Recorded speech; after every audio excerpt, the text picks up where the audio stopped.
ও ইসলামের বাণী পৌঁছে দিচ্ছে প্রতিদিন। দুই লাইন কিছু বিল দেয় আর কিছু বিল ছাড়া। এখন সিস্টেম লস দিয়া আদা পরে সরকারের বাজেট ছিল এত কিলোওয়াট প্রতি বছরে বা 6 মাসে, দেখবেন আপনার জুনে ডিসেম্বরে প্রত্যেকের বিল অতিরিক্ত আসতেছে কিছু কিছু। এটা কি জানেননি? এটা আদিয়া তওবা। এটা হলো যারা অবৈধ লাইন চালাইছে, এটা এদের হিসাবে আছে যে এখানে এই পরিমাণের বিদ্যুতের আমরা বিল পাইছি আর এগুলার পাই নাই, এগুলো তো ওরাই খাইছে। তো এগুলি আমার আপনার সকল ভাড়াটিয়ার উপরে এগুলি ভাগ করে বসাই দেয়। জানেননি এটা? জানেন না তো? দেখবেন জুনে বা জুলাইতে অথবা ডিসেম্বরে আমার এই মাসে 3800 টাকা বিল আসছে, অথচ আমরা সারাদিন বাসায় থাকিও না। 3800 টাকা বিল আসছে। তার মানে কি? যদি আমি দুর্নীতি মুক্ত হই, এই রাষ্ট্রটা যদি ইসলামী হয়, তাহলে আমিও উপকৃত হব, আপনিও উপকৃত হবেন, সবাই উপকৃত হবে। কিন্তু ক্ষতিগ্রস্ত হবে ওই চাঁদাবাজ, চোর, বাটপার গুলি। এগুলি কয় পার্সেন্ট? সমাজের কয় পার্সেন্ট? এরা 2%ও না। তাহলে আপনি 2%-এর জন্য 98% লোককে কেন ক্ষতিগ্রস্ত করবেন?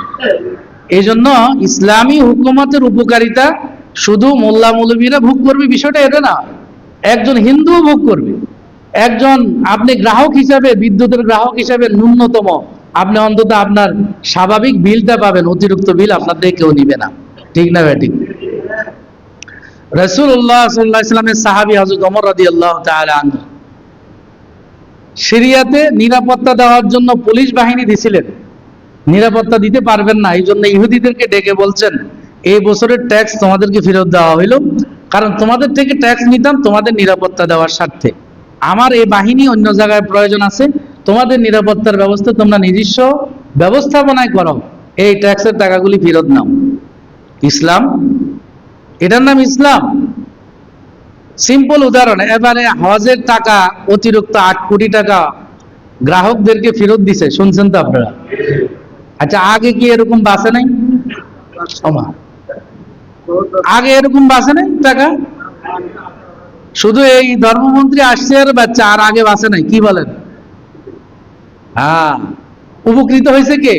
5000 হাজি যারা সরকারি ব্যবস্থাপনায় গেছে, এদের প্রত্যেকের টাকা প্রত্যেকের অ্যাকাউন্টে ফেরত দিছে। এটার নাম ইসলাম। এটার নাম ইসলাম। আপনার 1 পয়সা যেন অবৈধভাবে আমার পকেটে না আসে।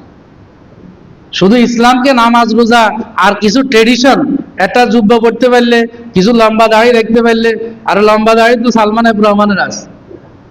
কিন্তু এমন কোন ব্যাংক আসেনি যেখান থেকে সে অর্থ লুট করে নাই। এমন কোন ব্যাংক আছে? আমার জানা নেই। এমন কোন ব্যাংক নাই যেখান থেকে সে অর্থ লুট করে নাই। তাহলে এটার নাম তো ইসলাম না। শুধু ইসলাম তো হলো আমার অর্থনৈতিক জীবন, আমার লেনদেনটা কেমন হচ্ছে, আমার ব্যবসা বাণিজ্য শরীর সম্মত হচ্ছে কিনা, এটার নাম ইসলাম। দেখেন কত সুন্দর একটা উদাহরণ আপনারা পাইলেন যে হজের টাকা এরা গ্রাহকদের অতিরিক্ত বেঁচে গেছে, বাড়ি ভাড়া কমে পাইছে। আপনি তো জানতেনও না যে বাড়ি ভাড়া কমে নিছে না বেশি নিছে সচিবরা, রাষ্ট্র ব্যবস্থাপনায়। আপনি কি জানতেন? আমিও তো জানতাম না।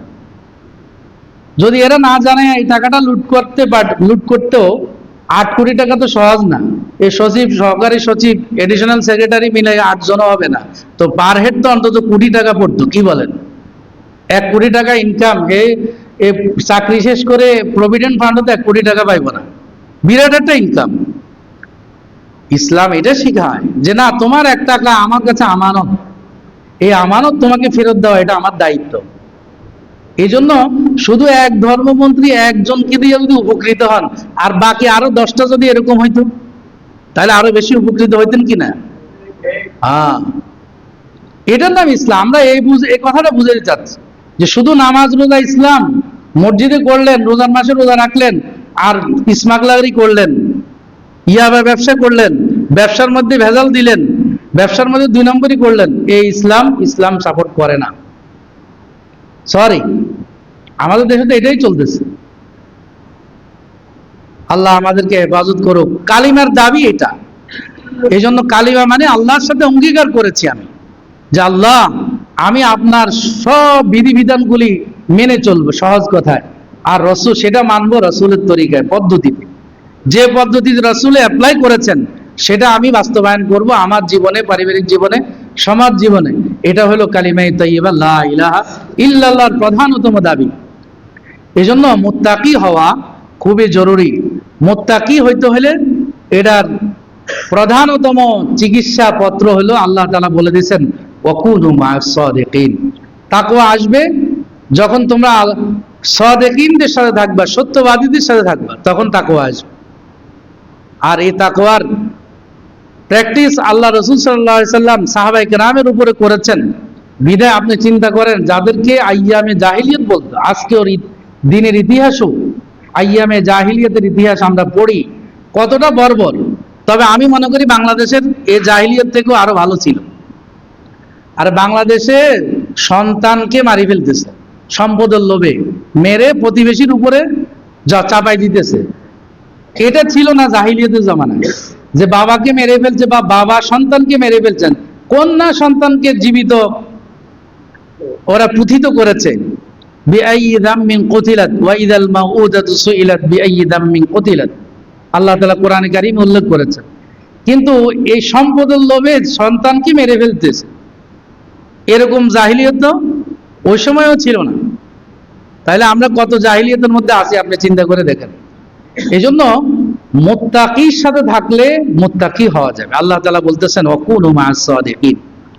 এজন্য আপনি চিন্তা করে দেখবেন, পুরা আদম আলাইহিস সালাম থেকে রাসূল পর্যন্ত অনেক কিতাব আসছে, নতুন নবীর কাছেও আসছে, আবার পুরা নবীর কাছেও নতুন কিতাব আসছে। কিন্তু এমন কোন কিতাব পাবেন না নবী ছাড়া আসছে। এটাকে বলা হয় কোরআনের ভাষায় রিজালুল্লাহ। একটা হলো কিতাবুল্লাহ আর একটা রিজালুল্লাহ। শুধু থিওরিক্যাল কোরআন দিয়ে মানুষ হেদায়েত পাবে না যদি রাসূল না থাকতো। শুধু থিওরিক্যাল কোরআন দিয়া কোরআন বুঝতো না যদি রাসূল না থাকতেন। স্বয়ং সাহাবায়ে কেরাম বুঝেন নাই। বুখারীতে ঘটনা আসছে, আদি ইবনে হাতেম, আল্লাহ তাআলা রোজার ব্যাপারে বলছেন কুলু ওয়াশরাবু হাত্তা ইয়াতাবায়্যানা লাকুমুল খায়তুল আবিয়াদু মিনাল খায়তিল আসওয়াদ মিনাল ফাজর। এই শব্দটা নাযিল হয় নাই।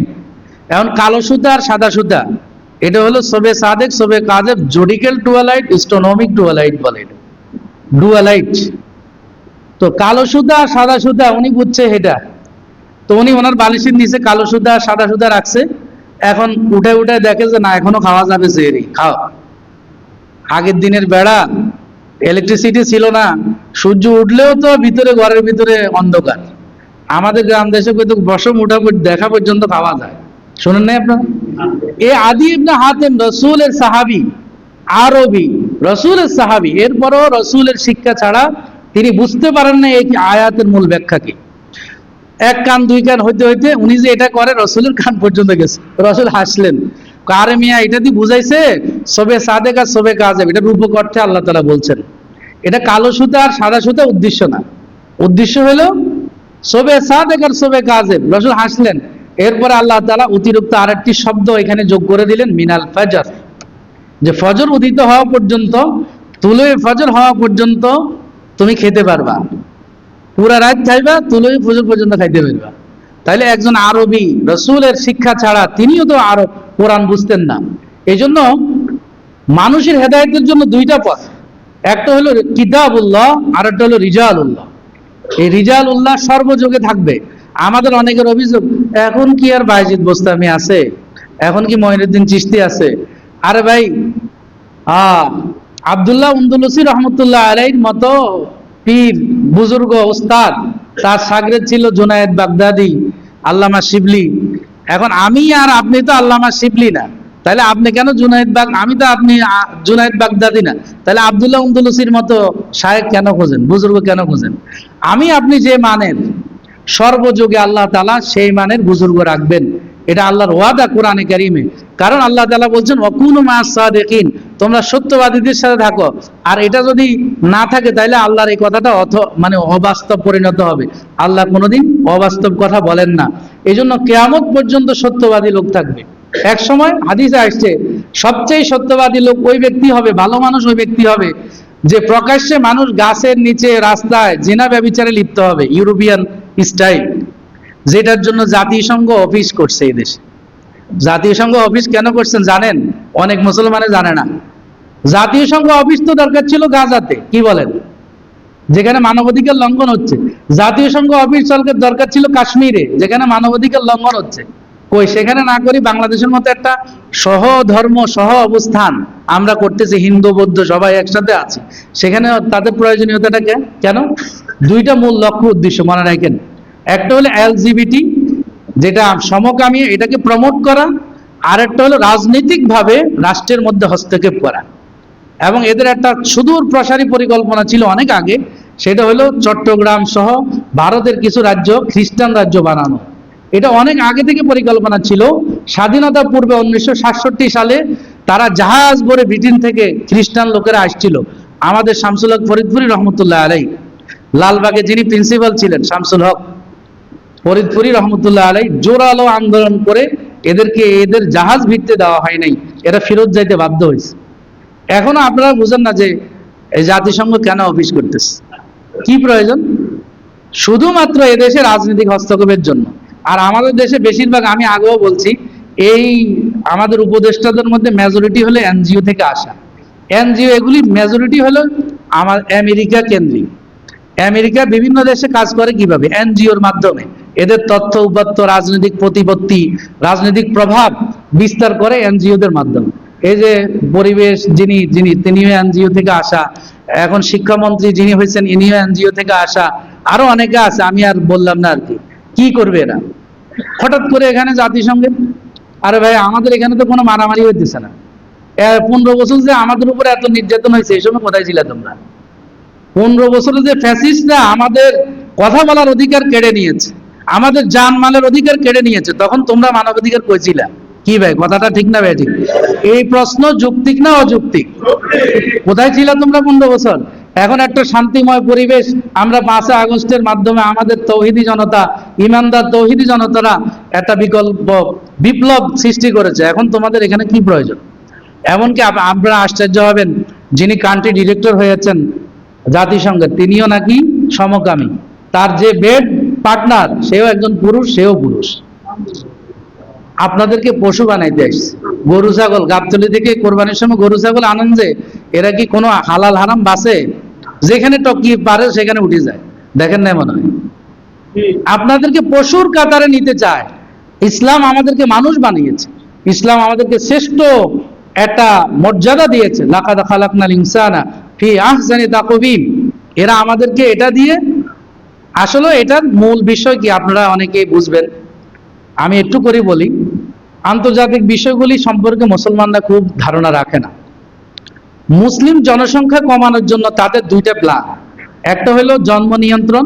এই জন্য দেখবেন জন্ম নিয়ন্ত্রণের যত ব্যবস্থাপনা সব মুসলিম দেশগুলিতে অ্যাপ্লাই করে। যত সাহায্য সহযোগিতা, লুঙ্গি দেওয়া, এ দেওয়া সে দেওয়া, সব মুসলিম দেশে। অমুসলিম দেশে এগুলো নিয়ে তাদের মাথা ঘামারি নেই। 2 নম্বর, ওরা মুসলিম জনসংখ্যা কমানোর জন্য একটা পরিকল্পনা নিয়েছে, সেটা হলো অভ্যন্তরীণ মুসলমানদের মধ্যে লাগাই দেওয়া। দেখবেন দক্ষিণ সুদান আর উত্তর সুদান, পূর্ব সুদান পশ্চিম সুদান যুদ্ধ করতেছে।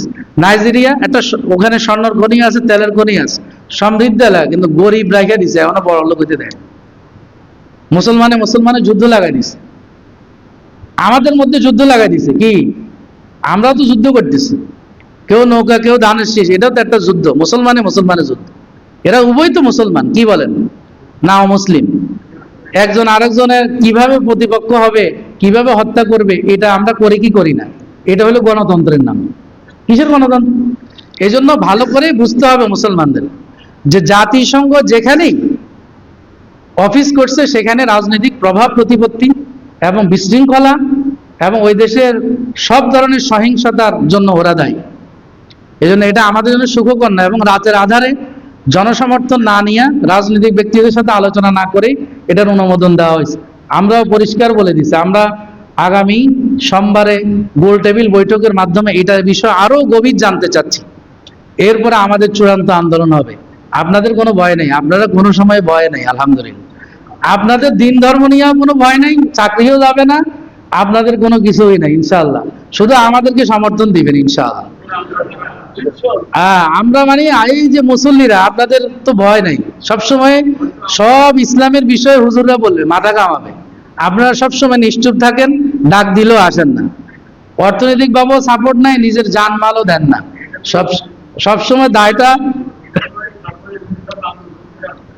এখন বুঝতে হবে এ বিষয়ে। ইনশাল্লাহ আমরা গভীর পর্যবেক্ষণে আছি, আরো ভালোভাবে জানতেছি। আপনাদেরকে ইনশাল্লাহ আমরা ডাক দেব, সময় মতো সবাই এখানে ঐক্যবদ্ধ হইতে হবে। আগামী ফিউচার, আপনাদের ছেলে সন্তান, আপনাদের ভবিষ্যৎ জেনারেশন, সেটা যদি আপনারা রক্ষা করতে চান, তাহলে এটাকে অবশ্যই আমাদের দেশ থেকে তাড়াইতে হবে। কথাটা বুঝতে পারছেন তো? এজন্য কালিমা, আমি যেটা আলোচনা করতেছিলাম প্রাসঙ্গিক এসে গেছে, যে ইসলাম ঈমান আমাদের সবচেয়ে সর্বাগ্রে। আমি কোন রঙের বর্ণের সেটা দেখার বিষয় না, কোন দলের সেটাও দেখার বিষয় না। আমরা একটা কালিমার ছায়াতলে সবাই এক, সেটা হলো কি লা ইলাহা ইল্লাল্লাহ। সুতরাং আমাদেরকে এই বিষয়ে চিন্তা করতে হবে, সবাইকে ভাবতে হবে। শোনেন, রাষ্ট্র সবাইকে নিয়ে, শুধু হুজুররা ভাবলে হবে না। দুর্নীতি মুক্ত করার জন্য চোর বাটপারি এগুলি 53 বছর দেখে এসছি আমরা, কোনো পরিবর্তন আপনাদের ভাগ্যের হয়নি। যদি ইসলাম আসে, আমি বলি না আমি ক্ষমতা আসবে, আমি কোনো এমপি প্রার্থীও না, চেয়ারম্যানই করার ইচ্ছা নেই আমার, আলহামদুলিল্লাহ, এগুলিতে আমাদের কোনো ইন্টারেস্ট। কিন্তু যে জিনিসটা বোঝানোর চেষ্টা করছি সেটা হলো যে ইসলামী হুকুমতের ফায়দাটা সাধারণ থেকে সাধারণ জনগণ, এমনকি একটা পশু পাখি পর্যন্ত ভোগ করবে ইনশাআল্লাহ। একটা পশু পাখি, বনের পাখিগুলোও ভোগ করবে। বনের রয়্যাল বেঙ্গল টাইগারও তার স্বাধীনতা ভোগ করবে। আজকে সে পরাধীন, তারা ধরে ধরে নিয়ে বিক্রি করে ফেলে, চুরি করে বনের মধুগুলি চুরি করে বিক্রি করে ফেলে, রাষ্ট্রীয় সম্পদ। এই জন্য একটা রয়্যাল বেঙ্গল টাইগারও ইসলামের মধ্যে নিরাপদ। হযরত থানভী রহমতুল্লাহ আলাইহি হুকুকুল হায়ওয়ান, মানে প্রাণীর অধিকার কি, এ বিষয়েও একটা আলাদা কিতাব লিখছেন। প্রাণীর অধিকার হয়নি কি আপনি দেই কোন ধর্মে আছে? ইসলাম ধর্মে আছে। শুধু মানুষ নয়, প্রাণীর পর্যন্ত, একটা পিঁপড়ার কি অধিকার সেটা পর্যন্ত নিশ্চিত করছে ইসলাম। এই জন্য সবাইকে ইসলাম সম্পর্কে জানতে হবে, পড়াশোনা করতে হবে। এই জন্য আপনারা দুইটা বিষয় খেয়াল রাখবেন। হযরত মাহমুদ হাসান দেওবন্দি রহমতুল্লাহ আলাইহি বলছেন কয়টা জিনিস। উনি মাল্টার দ্বীপে ইংরেজদের বিরুদ্ধে আন্দোলন করে দীর্ঘদিন জেল জীবন থেকে আসার পরে ওনার অভিজ্ঞতা জাতির সামনে শেয়ার করছেন। উনি বলছেন মুসলমানদের অধঃপতনের দুই কারণ। একটা হলো কোরআনকে ছেড়ে দিছি আমরা, কোরআন পড়িও না, বুঝিও না, কোরআনের আহকাম আমরা পালন করি না। 2 নম্বর উনি বলছেন আমরা বিচ্ছিন্ন হয়ে গেছি। আমাদের ওয়াতাসিমু বিহাবলিল্লাহি জামিআ, মত পথ ভিন্নতা এটা থাকবে। কোরআন হাদিস তো 1400 বছর আগে আসছে। রসুলের সামনে হাদিস, রসুল বলছেন, একই হাদিস বুখারীতে আসছে, এক একজন এক এক ভাবে বলছে। আপনি আসেন, আমি দেখাই আপনাকে, একই হাদিস একই মজলিসে বলছেন। আজকে আমি এখানে জুমার বয়ান করতেছি, আপনার 10 জনকে জিজ্ঞাসা করেন, 10 জন 10 রকম বলবে, হুবহু মিল বলতে পারবে না, ঠিক না ঠিক? তো রসুলের হাদিস তো এরকম আসছে। এই জন্য রসুলের হাদিসের মধ্যেও এই ভিন্নতার কারণে দেখা যায় আমাদের মাযহাবগত ভিন্নতা চলে আসছে, আমলের মধ্যে ভিন্নতা আসছে। এটা স্বাভাবিক বিষয়, এটা হবে। কিন্তু আমরা সবাই কালিমাওয়ালা, আমরা সবাই ঈমানদার, এটা আমাকে মনে রাখতে হবে। আল্লাহ তাআলা আমাদেরকে সহি বুঝে আমল করার তৌফিক দান করুক। যারা আমরা কবিলাল জুমা পড়িনি, মেহেরবানি করে